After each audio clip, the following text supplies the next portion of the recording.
Hi, I'm Renarta Clanton Moyd. I'm the communications specialist with the Cumberland County Schools and your host of Get Connected. During this monthly show, we highlight numerous educational topics that face today's student, educator, and parent in the Cumberland County Schools. Now, did you realize that over 1.3 million children and youth experience homelessness in a school year? For these children and young people, education is critical. School can give them the stability, security, and a safe place to grow. As a matter of fact, Cumberland County Schools has embraced the basic thought that a student may be homeless, but not hopeless. Now, we'll discuss numerous services provided to homeless students in our school district on this edition of Get Connected.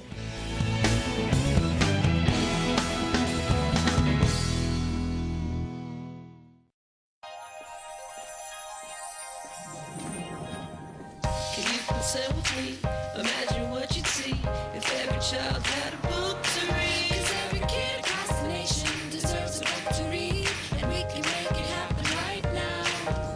No, I don't know what you've been told, but kids with books learn so much more. So the mission is for us to get a book to each and every child.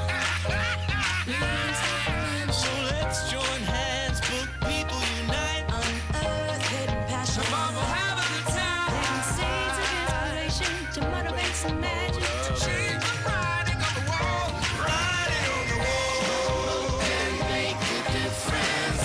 One book can inspire a child. One book can be the first thing that helps to change a life. People unite. Read to a child today and spark a lifetime of ambition.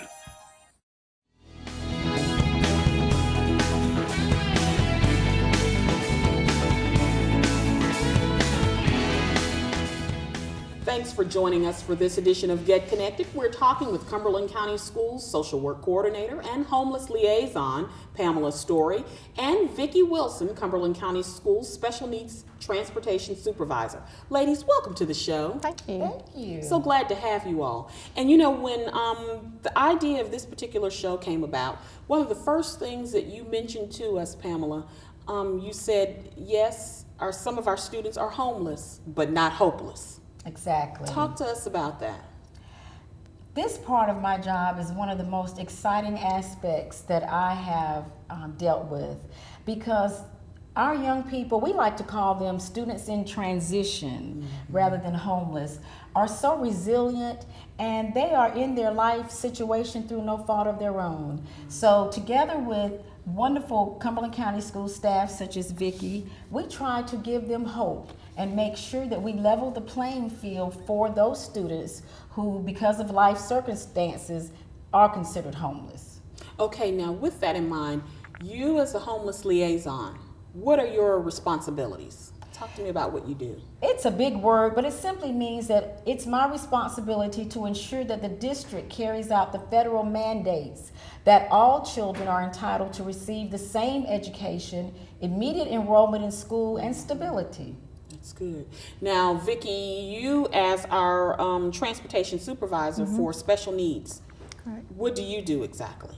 Well, Pam and I work very closely with our McKinney-Vento children. We individualize each case actually and determine whether or not they are actually eligible for transportation. Okay. Now, you mentioned one title there, McKinney-Vento. The McKinney-Vento Act is what exactly? To acquaint our audience with that. Okay, well, there are two McKinney-Vento Acts, one which is the HUD definition and one that applies to school-age children. And we operate under the McKinney-Vento Education Assistance Act, which simply guarantees that children who are homeless are guaranteed an education, and they have certain rights that cannot be taken away from them. Oh, that's good. Now, how many students do we have here in the school system who are considered homeless? Well, last year, we reported 811 students as homeless to the federal government. This school year, we have already identified over 400 students, and we're just coming towards the end of our first semester. So we see that the numbers are really increasing. Okay. And with that in mind, what classifies a student as homeless? Basically, when we look at homelessness in the school system, we're looking at children who do not live in a fixed, regular, or adequate residence. And this can include living in hotels, motels, campgrounds. A majority of our students in Cumberland County schools, though, are doubled up. That means they're living with relatives or staying with other people, but it's not their own home. Okay. That's correct. All right. Now, when you talk about the numerous services in this particular program, what are the services that we offer through our school system? Basically, we offer the same services for homeless children that any other child receives. It's just that they can enroll in school immediately, because many times children in transition, as Vicki knows, they don't have all of the paperwork that they need, such as their shot records, their school records, and in the past, that has delayed their enrollment. So the McKinney-Vento Act pretty much guarantees that they can come to school and be enrolled immediately.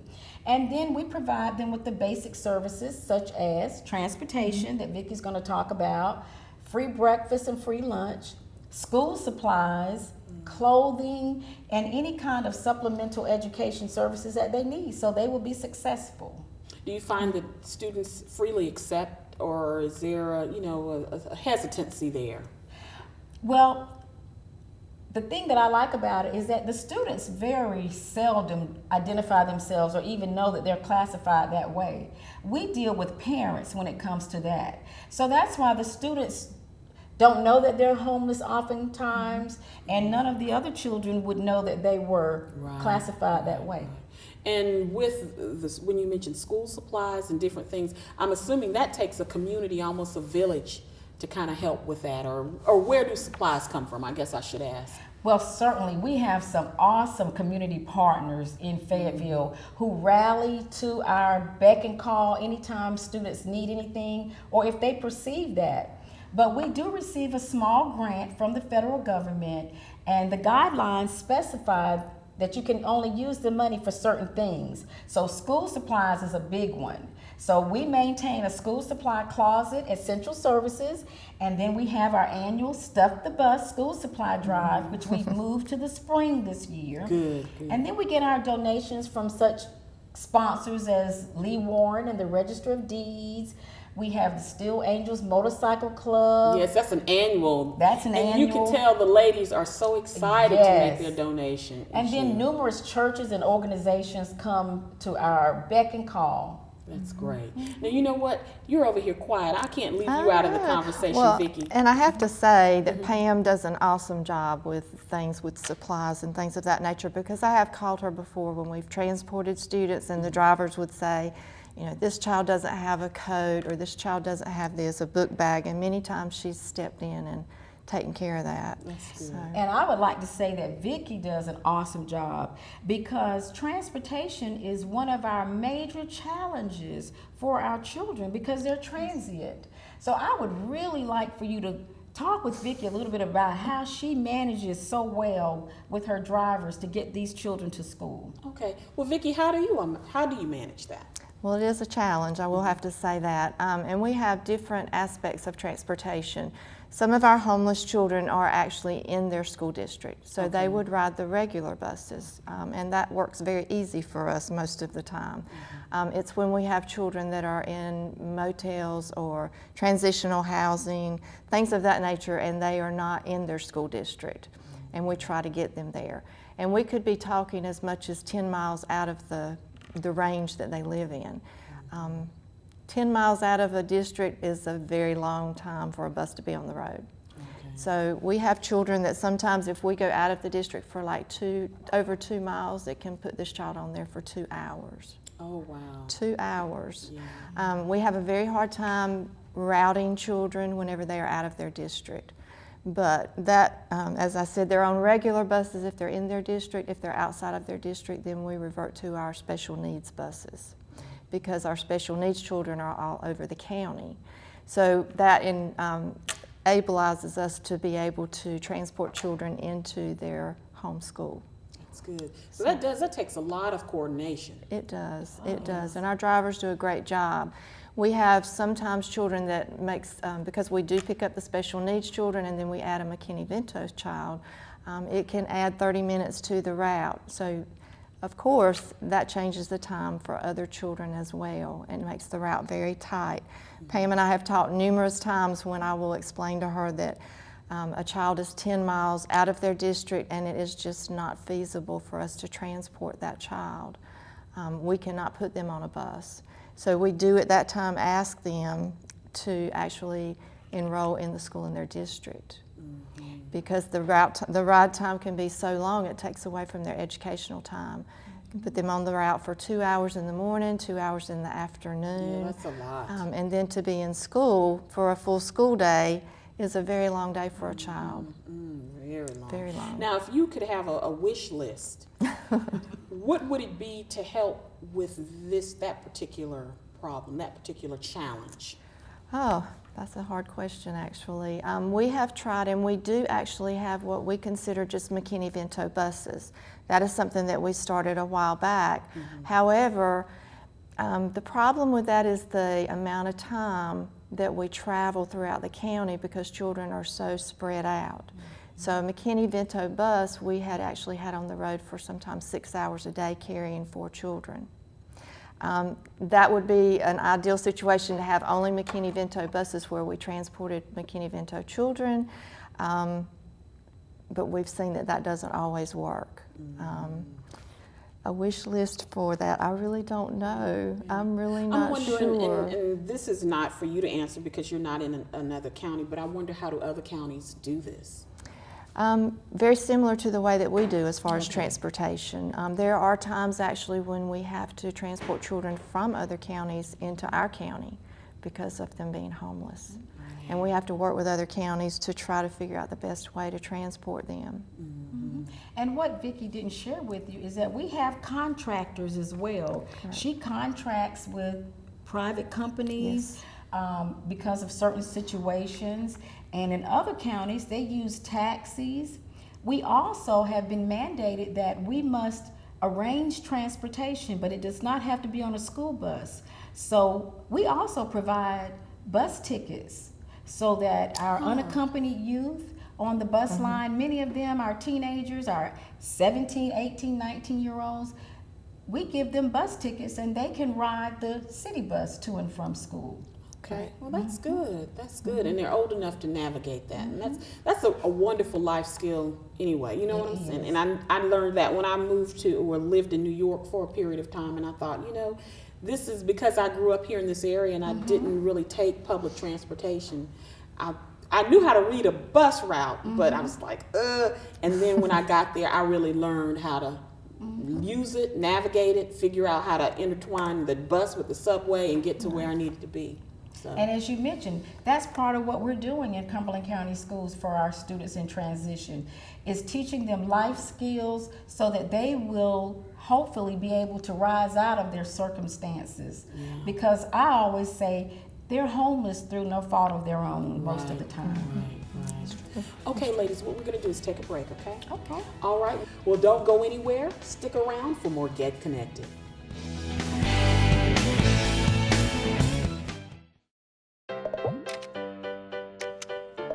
I don't know what's happening. Start a new chat. What did I do? Okay, wow. That is so weird. Hey! Hi! Oh my gosh. Hi! God, I don't even know what to say right now. I'm so nervous. Gia, you're so big. Come closer to the camera. Wait, now you're in my face.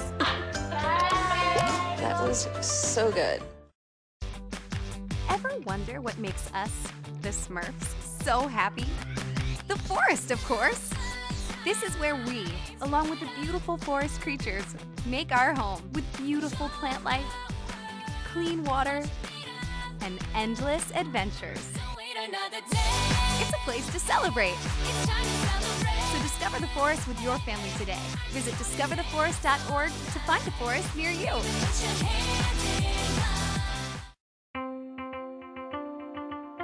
Severe weather can destroy a home in seconds. There's no time to think, only time to act. Have a kit so you're ready for any emergency. Develop a plan for what you and your family will do before disaster strikes, and stay informed during severe weather any way you can. It can be the difference between losing your possessions and losing your life. Just ask the owners of this house. Visit ready.gov for ways to prepare your family for emergencies.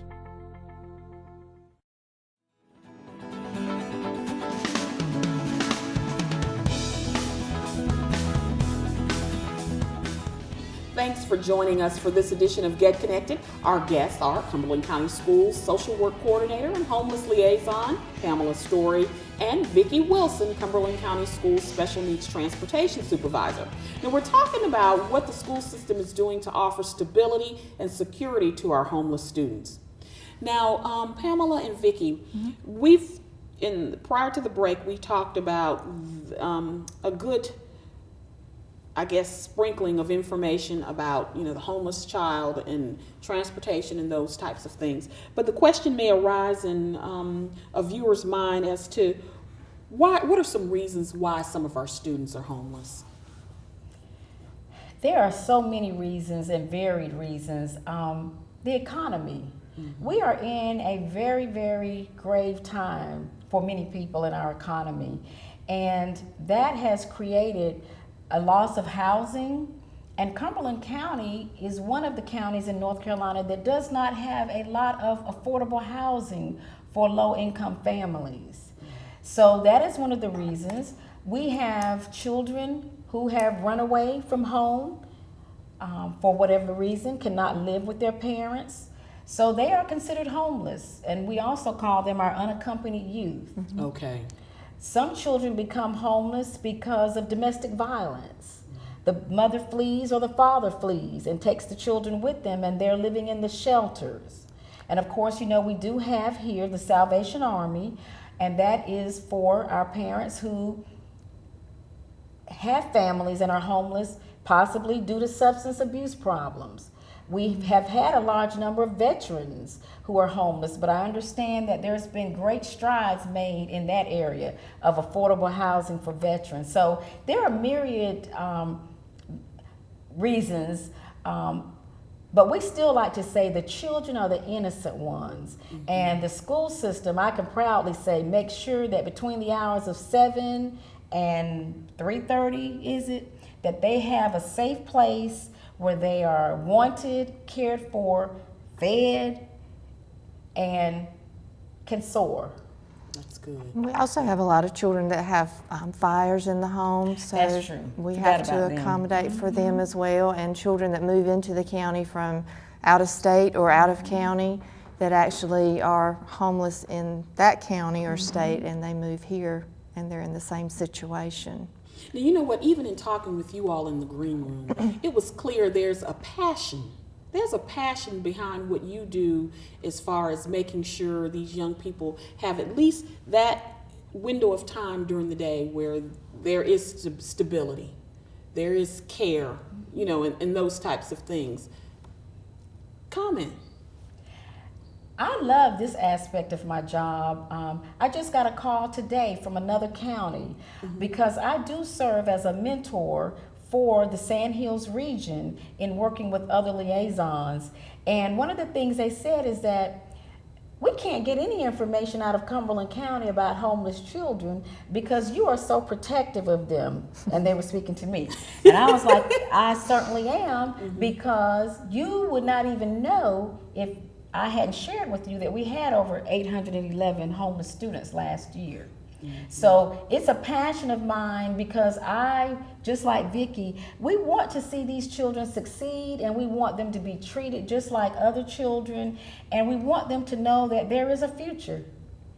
So we do, and also we've dealt with many parents that they become frustrated because we may not be able to provide transportation for a child, but we try to take everything into consideration and let parents know that we want the best for their education, and the amount of time that they're on a bus, is sometimes not good for them. They don't get adequate rest. They don't have time to do their homework. They don't have time to go outside and play or things of that nature when they go to the school that is so far away. And don't they have to get up? Many of them have to get up very early. Oh yeah, you already have to get up wee hour of the morning. So yeah, I could see where that would be a real struggle there. It is very much so. And we have some situations in the county where children actually come into transitional housing during the day, and they stay elsewhere at night. So their families stay at this location during the day, and we have to pick the children up to transport them to school from this particular location. And we can only pick them up after 7:15 in the morning, which creates a hardship for transportation. So sometimes we feel that it is better for them to go to the school that is close to this location. And you know, we've been talking about our every minute counts and getting your young people to school on time so that they're not missing that instructional time and those types of things. But I could tell you wanted to comment. Go right ahead. Well, and as I told a parent recently who's living in a motel, your child is expected to follow the same rules and regulations as children who are not living in a hotel. So the hotel was out on Bragg Boulevard, but the school was in the Cape Fear district. Now, one of the questions that the school social worker made sure she asked him was how long, and I think that's a question Vicki likes to know. How long do you plan to be in this hotel? Correct. And when we found out that they decided that they would be able to work it out, that they could be there for about 90 days, we asked them to really make some hard decisions. Are you going to transfer your child to the school of residence that they can walk to, or are you going to try to get transportation that way, because it's not feasible for us to provide it. It's just too far. And so they came to the right decision, and I think I was told that they decided to transfer the child, and that's where we step in and help them. That's right. We don't just kick them out or say, you're on your own. We actually, the school social worker and the guidance counselor assisted them in making that transition. That's right. And I could see how that would be a difficult question for a parent to, answer, simply because moving a child from a school where they've maybe made friends, they've been comfortable with the teachers, and that, and having to uproot them, I can understand that. But. And see, that's the premise behind McKinney-Vento, school stability, to ensure that they will not be disrupted when it's feasible. Because we look at, I know if there's a senior, Vicki will oftentimes make concessions, because certainly we've got a young person that's getting ready to graduate. We're going to do everything we can to keep them there. And we do try very hard with that situation. However, on the other hand, with kindergartners, we try very hard to get them to go to the school in the district, because they're freshly starting out in school, so they can make new friends very easily. A little more flexible, flexibility there. And you know what, you said something, graduation. Had a lot of young people who were homeless to graduate last year and in years past. And you've heard a lot of wonderful success stories from young people who, to no fault of their own, were homeless. However, they went on to do great things. Oh, definitely. I mean, we have had students who have received full scholarships to universities. Every high school in Cumberland County can tell you success stories of young people, because that's one of the things that the guidance counselors do a great job in encouraging all students when you can to further their education. Now, we know that college is not for every student, but vocational training, just going into the military, whatever a child needs to do to be successful, we have done a great job, and we're just so excited about the seniors that are going to be graduating this year, because we have one in particular that I'm not going to share too much about, but they are really trying hard for one of those park scholarships. Oh, wow. Very good. That's great. So stay tuned, and you'll hear more about that. That's good. That's good. And you know what, even in itself, the homeless piece grows a person. It grows character, it grows life experience, it grows an individual to have a different outlook and a perspective once they become an adult. So I don't think our young people should feel bad because of their situation or what have you. Everything happens for a reason. Exactly. And in that, you find where you can grow, you find the positives, and you continue to move forward. You do, and it's very rewarding to have parents to call in and tell me thank you for helping them to make things possible for their children. That's good. It really is. That's good. And you know what? I'm looking at the clock on the wall. I always say that, you know. But anyway, I'm looking at the clock on the wall, and I see that our time is ticking down. So just want to get your final thoughts on what we said. But you know what? Before I do that, let me ask you this. If there's someone out there listening who would like in some way to help support our homeless student program, what could they do? What could he or she do? Okay. There are many opportunities for, many giving opportunities. Because of confidentiality, we do not share the names of our children or our parents with the community. But if community partners are interested in providing support, they can contact the principal, the school social worker, or guidance counselor at an individual school, or they can certainly contact my office at Central Services, because as the homeless liaison, I will steer them into the right direction. That's good. And you know what? One other question that came to my mind as you were talking, if there's a parent out there, or an adult who has a child and they are recently homeless, what can they do in order to utilize the services that you all may provide through this program? Contact the school social worker at the school, and at the elementary level they share schools, so if the social worker is not available, they can always speak with the guidance counselor. Okay. All right. Like I said, clock is ticking down. You see, I could come up with a million other questions. It's just been enjoyable having you all here discussing such a serious topic here. But nonetheless, are there any final thoughts you'd like to share with our viewers about homeless but not hopeless?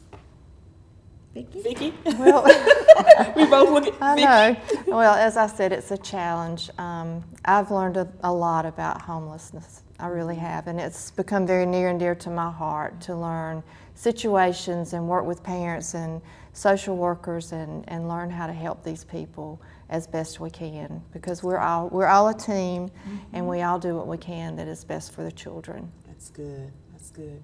And I would like to say that Cumberland County Schools shines brightly whenever we go to our state and national conferences, because we have a group of caring people. So our children, our homeless children, yeah, they may be homeless, but they're not hopeless. And we just want to get that message out there, not only to the community, but to the parents who may be watching this presentation and the children. And we're here for you. All right, that's great. All right, ladies, you're going to come back and hang out with me again, right? Love to. All right. Okay, well, on behalf of the Cumberland County School System, we want to thank you for tuning in to this edition of our show and for giving us a chance to help you get connected. Until next time.